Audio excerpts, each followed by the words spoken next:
Hey everybody, Joe Travers here. You know, when there's a local event in Los Angeles that's Frank Zappa related, whether it be a live performance or a listening party or a record release party or anything like that, there always seems to be familiar faces in the audience, and over the years I've definitely befriended a lot of them because you see them all the time and they're always very supportive, and we always have one thing in common with these people, which is our love for Frank Zappa. So today, I'm sitting with two of those people right now. Can you introduce yourselves, please? Yeah, my name is Jim Rayor. And my name is Veronica Reyes. We are here with Jim and Veronica to discuss this album, Frank Zappa's Apostrophe, and it's the 50th anniversary of it. And before we even get into details about that, I want to ask you both, how and when did Frank Zappa come into your lives? So for me, it was around 1986. And, a friend of mine, was a guitar player and very much into Steve Vai. And then we learned through interviews that he played with Frank. And so I took a chance and bought the Them or Us album. And from that album, it was kind of my gateway into Frank Zappa. And from that album, it got me hooked. And then from there, I obviously went and explored all the different releases throughout the years. That's pretty interesting that Them or Us would be the gateway. That's absolutely. Not typical. It's usually that. Yeah, that is true. That is true. Yeah. But it was, based on the time frame, 1986. Exactly. That's what got me in there. Right. How about you? I was introduced to it by my boyfriend, now husband, and it was on a trip, and I was reading. He had the music in the background. I was trying to read, but I couldn't, so I was like, okay, time to put it away. And then I started listening to it, and that's how I got started with it. Mm-hmm. And your boyfriend and husband's next to you, right? He's right here. Yeah. He's right here. Do you both remember when you first heard Apostrophe? Absolutely. I heard it. He actually introduced it to me because I enjoyed the music when we were on our trip, and I asked him about it, and he goes, let me start you on something that you're going to understand. And that was the first one that he played for me. Yeah. And I fell in love with it. Mm-hmm. And I'm one of those people that love multiple music, not just, a certain type. And for some reason, it just got my attention because he kind of combines all different types of, music together, and he just makes it work. And it never gets boring. It goes from one to the other, and you're just kind of like, okay. And then, you start off, and then you start like, okay. And your mood changes with the music. So it's a great album. Yes. Yeah. And for me, I remember first hearing it in 1987. And again, it was, I was anticipating because I had heard about it and I knew it was a popular album. But I was, the first time I heard it, again, I was, shocked. I mean, because as Veronica just mentioned, it incorporates so many different styles, but it's also very concise and it kind of gets everything through very quickly. And it's got everything in there. You've got rock, you got jazz, you got jamming, funk. You got just a little bit of everything. It's just an absolute wonderful album, and it's got a lot of what we call the fan favorites or the hits. Do you guys have a favorite song at all? You're first. If you had to pick. That's a really hard question.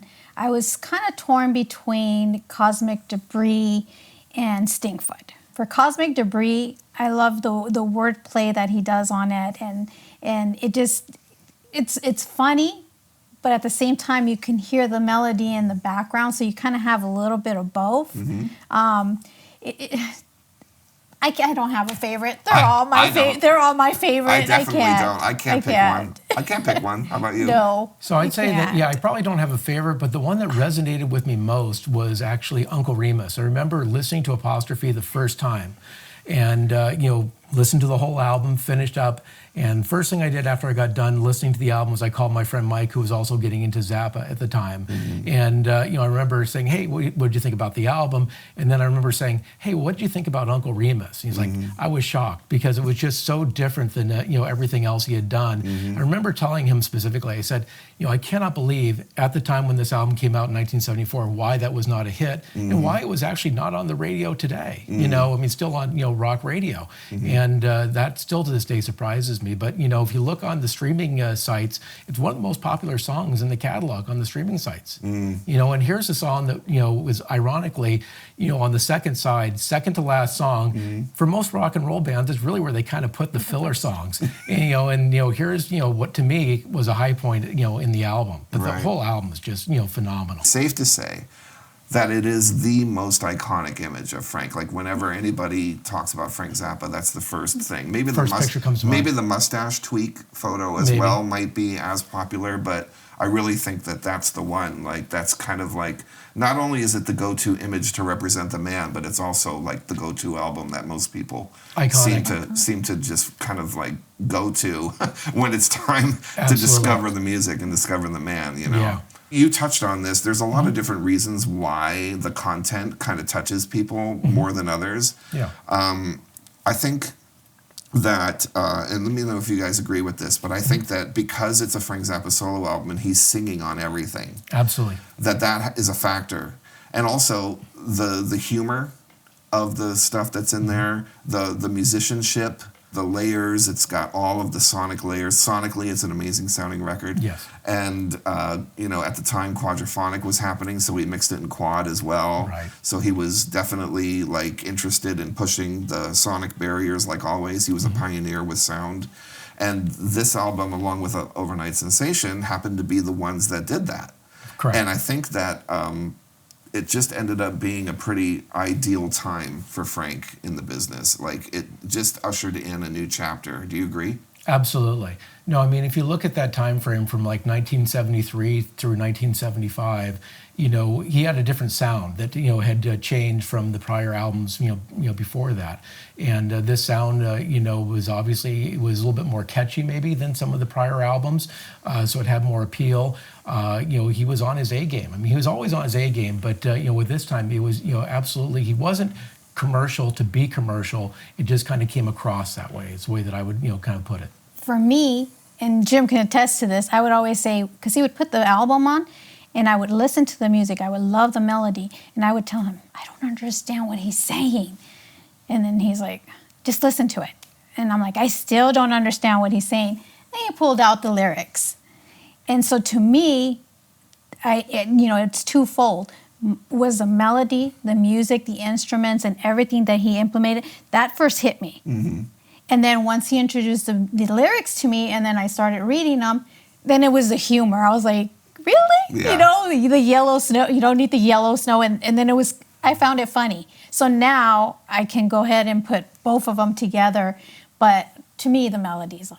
Why do you think that the content of this record touches people differently than, say, any of the stuff that he had done previously? I think because he incorporates a lot of different styles of music in it, and say that you're more towards the jazz or more towards rock. During the album, you'll eventually hit on one of those that you like, and as you're listening to it, all of a sudden it just kind of goes into a different one, and you don't mind it so much. It's kind of like, okay, what's going to come next? And then it just keeps you listening and guessing. And I think that most of everyone has one particular style that they like to listen to, and this just kind of blends it all in together. And I think it's the album to introduce other people to. Our kids, that's the album that they got started with. So, I mean, I would recommend it for beginners, absolutely. And I think if you look at the time when it came out, which was 1974, a lot of the references in the album are, at that time. So, I can see at the time when it was released that people would be, interested in it. He refers to, different things that, like, for example, like Nanook, at the time there was a documentary about, Nanook of the North. So he's using pop culture references, in Cosmic Debris, he talks about the price of meat has just gone up, and he's, also... And the guru who's taking your money because he's so cosmically evolved. Exactly. Yeah. Those are all cultural references that go back to 1974. So it had to be a hit at the time because, he's obviously, referring to everything that, was at that point. But, looking back on it now, it still is relevant, today as it was back then. Mm-hmm. And also, for somebody who didn't really I'm not going to say the word enjoy, but like he didn't prioritize lyric writing first. It was always Correct. the music, and then he would adapt, lyrics. The album is filled with, quintessential Zappa poetry, really. If you look at Stinkfoot, especially the second half of that song. Yes. And then Eccentrical Forts and all the lyrics for that. Mm-hmm. It's like there's all these, like on the surface, it makes you go, what? But it makes you want to think a little bit deeper about what he's saying and doing, because he really did have an appreciation for the English language and used all these, where he's like educating the audience and using words that make you think a lot. He turns a phrase much differently than any of the other, rock writers, would. So it's definitely unique in that regard. Well, it was really fun talking with you guys about this. It's really great to hear the perspective of the person who is buying these things and really takes it to heart. I'm one of those people too. I'm a total fan as well. So I'm really blessed to be able to be that fan who's also in a position to continue to help make this stuff available to people like yourselves, and also to play the stuff live too. Yeah. And so I look forward to seeing you guys at the next show. Hey, we're looking forward to it. We would definitely We're be very there. happy about the 50th anniversary of Apostrophe. Cool. Got to tell you a cute story about Stinkfoot. The part where he has the snake boots and he has them His on, python and boots? his python boots, and he can't take them off, and somehow I winded up with them in my bedroom. That's crazy. How did you guys get them? So years ago, there was a Kickstarter campaign. Sure. And so part of the Kickstarter, one of the things that they were offering was his, snakeskin boots that, he wore. You can see him in the film Baby Snakes. And so when I saw those, I couldn't help myself and, had to, get those. So. Wow. Yeah, it's a piece of history as far as I'm concerned. As far as Frank's legacy, it's iconic to see him in those boots, and she's wonderful that she tolerates him in our bedroom every day. Right. I just made sure that they were in a case, just in case.